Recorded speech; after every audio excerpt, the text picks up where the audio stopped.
Витька, я тебя тузы убью. Ты тут что перегородил? А, этим еще обиделся.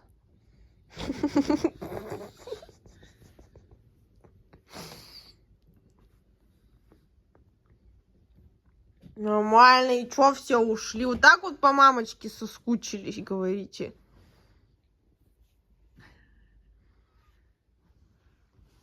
А ты чё? А?